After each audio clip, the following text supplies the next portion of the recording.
let's take a look at our top selections for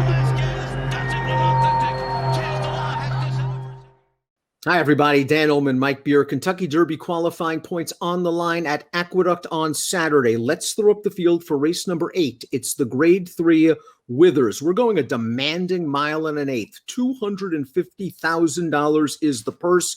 You've got some top connections well represented. Trainer Todd Pletcher has the 6, Overtook, a $1 million yearling. He's 6-1 on the line. He's got recent Gulfstream maiden winner, the 7, Donegal Bay. Chad Brown is the 5, Risk Taking. And you got a nice supporting cast, including a couple of horses coming up from the Mid-Atlantic region with nice figs. Yeah, I like that about this race, that we got some shippers showing up for this race to take a shot. It just sort of adds a new dimension to it, because the horses that you've already talked about that have the New York connections, they're fine, but it's not like they're standouts in here. Distance could be a major factor in here. These horses trying a mile and an eighth. We throw up the time form US pace projector. Capo Kane, who won the Jerome last time out on the front end. I think he's going to go to the front end here. I realize Mr. Doda is stretching out significantly off 5.5 furlong races. And I know Donegal Bay set a legitimate pace last time out at Aqueduct, but I just think you got to keep going with what works. If it ain't broke, don't fix it. Put Capo Kane on the lead. Yeah, I wouldn't be surprised to see him try that. I guess Donegal Bay will go forward as well. I don't know, Dan. We'll see how it all plays out. I don't necessarily feel like this has to be a fast pace.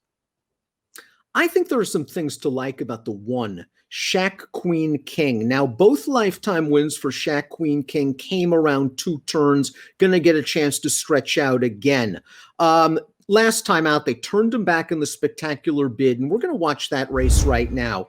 Kenny had a notion of may the horse be with you. The horses that control this pace throughout, they're 2 of the better 3-year-olds at Laurel Park right now. Shaq Queen King, for the most part, had a good trip in this race. The pace just didn't come back. I think stretching out is going to really help this horse's chances, and he drew a good inside post. Yeah, I can see that happening. As you pointed out, both of his wins are the only 2 times that they went around 2 turns with him, so that feels like a good thing. I can't say that I was thrilled with his win 2 starts back, where he worked really, really hard and just really couldn't get away from that field, but he did get it done eventually. Last time he just couldn't make up any ground for whatever reason. I don't love this horse, Dan, but he's a good price, and I can see him taking a step forward here. At his 4th crack at the non-winners of one other than 62.5 optional claiming level at Laurel, the 2 Royal number came through in a big way. Let's watch this performance. Son of Belmont Stakes winner Palace Malice. Thought he got a great trip. Saved ground behind a fast pace. The rail opened up. He shot on through, but you can't ask for anything more than this. Julian Pimentel, nothing more than a passenger the last 16th of a mile. It's just interesting to me that both of his wins have come with Lasix. This race kind of came out of nowhere. Lasix off for the Withers. Yeah, I noticed that too. He's 2 for 2 with Lasix on, and not so good otherwise, and he won't be able to run with Lasix in here. I thought he ran well last time. Yes, he got a perfect trip, and it probably wasn't a very strong field, but he clearly took a big step forward in there. I guess the race that you have to reconcile is the race 2 back, where he just couldn't get anywhere near Hello Hot Rod and Shaq Queen King. I mean, I didn't see a big excuse for him in there, Dan. He just couldn't make an impression. The number 3, Capo Kane, is a California bred, based at Parks by a Kentucky Derby winner named Street Sense, and he got a brilliant ride from Dylan Davis last time out in the Jerome. Let's watch that race, a 1-turn mile. There wasn't a lot of pace. It was a short field. Dylan put Capo Kane on the lead, and this is him. He drifts out during the stretch drive of his races, but he holds Eagle Orb safe and is actually getting away again at the end. This horse keeps improving from a buyer's standpoint. We're going to learn a lot more about this horse as he stretches out and perhaps faces other speeds. Yeah, I agree with that. I mean, I can't knock any of his first 3 races. I think he's run well in all of them. I think you do have to recognize in that Jerome that he just had all the best of it, riding the rail on a pretty modest pace against a very weak field. I mean, there was really nothing in there. Not that he's facing a super strong field here, but it just sort of leaves it open to a question, Dan. And now he's got to stretch out as well. I personally think he's going to stretch out. He has a lot of distance in his pedigree. So I'm not worried about the mile and an eighth for him, but I just feel like this is supposed to be a tougher race for him.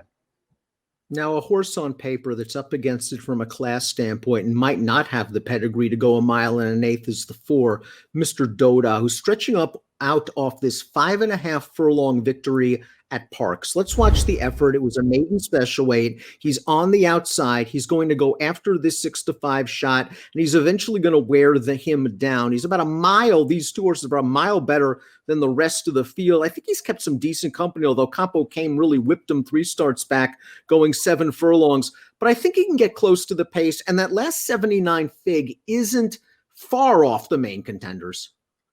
I respect the fact that it feels like he's really improved since this trainer claimed him. Obviously, first off the claim, he bumped into Capo Kane, and it wasn't close that day. But his last 2 races have shown significant improvement for him. I mean, I don't know if he can beat this field stretching out from 5.5 to a mile and an eighth. I mean, that feels like a really big ask for me off a maiden win, but we'll see what he does.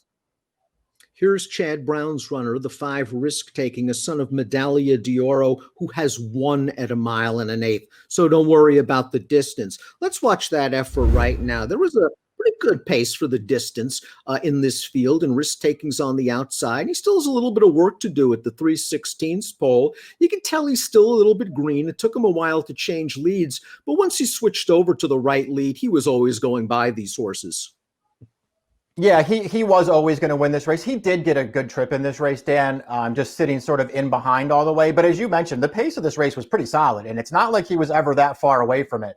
So I feel like he did some really good things in there. When you go back to his career debut, the only other dirt start, that was sprinting at Belmont. You can go back and watch that race. He does not look like a sprinter at all. He was under a ride right away. This horse did not want to sprint.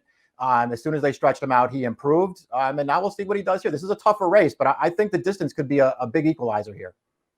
And the last race was his first with blinkers. And I just think this horse has a lot of upside potential down the road, a lot of long-term potential for risk-taking. Overtook is the 6, $1 million yearling by Curlin. He's got the pedigree. He's got Pletcher. He scored at a mile last time out. He looked good doing it.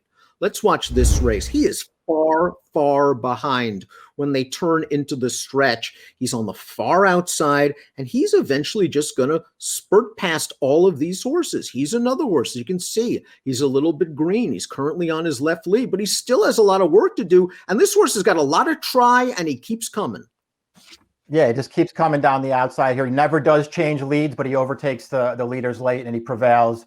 The thing to, keep in mind about this race, Dan, is it was on a day where the rail was really, really good at Aqueduct, and this horse got outrun. He came very wide to the stretch in there. So it feels like in some ways he overcame the track to get it done. It was another step in the right direction for him. I won't be surprised when he improves again. And when you look at the horses he ran into in his first 2 starts, he was in against Nova Rags, who Bill Mott has in the Sam F. Davis on Saturday. And then in his second start, he ran into Greatest Honor, who won the Holy Bull for Shug McGahee. This is a very interesting horse, and he's 6-1 on the morning line. Donegal Bay goes out for Pletcher off a win at Gulfstream Park. It was his second lifetime start. We're going to watch that race right now. I thought this day again, you wanted to be on the lead. It was tough to make up ground. Louis Saez was aggressive with Donegal Bay. He got to the front. He earned a 79 buyer speed figure. Now we'll see if he can stretch out. I think he probably has enough pedigree to do it. Yeah, he has enough pedigree to stretch out. He's an Uncle Mo. His second dam is Flute, who was a Kentucky Oaks and Alabama winner. This horse is supposed to have no problem stretching out. He was another horse. He debuted. He got a wide trip at Saratoga and just sort of never got involved. They gave him a little more time. He came back. He showed more speed. He won very easily. I don't really know what to say about that race, Dan. When I watch it, he got control. Nobody did any running behind him. It makes me wonder how good he actually is. So I just didn't really want a short price on him, but he obviously makes some sense in this race.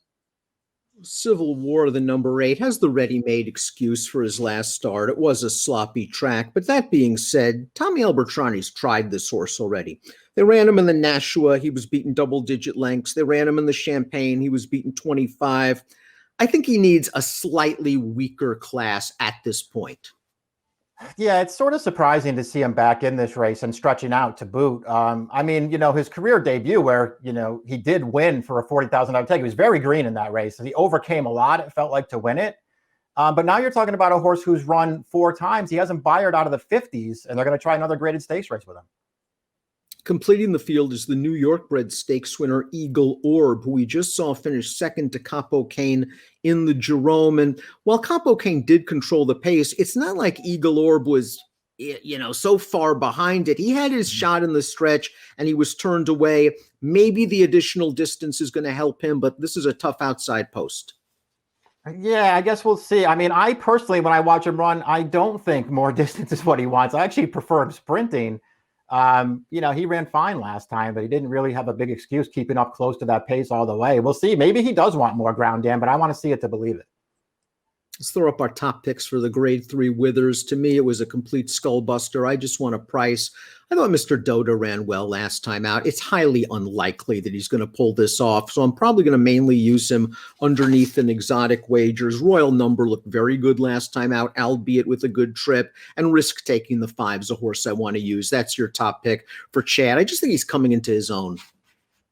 Yeah, that's how I looked at it too. And I respect the fact that he's already won at the 9 furlongs, Dan, and that he kept close to a really solid pace last time. I think those things bode well for him going forward. I'm not way against Capo Kane in here, but he just had way too many things go right last time for me to want to bet him back as the favorite.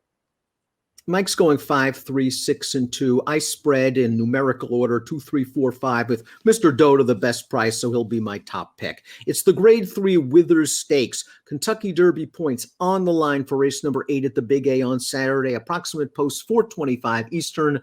Best of luck.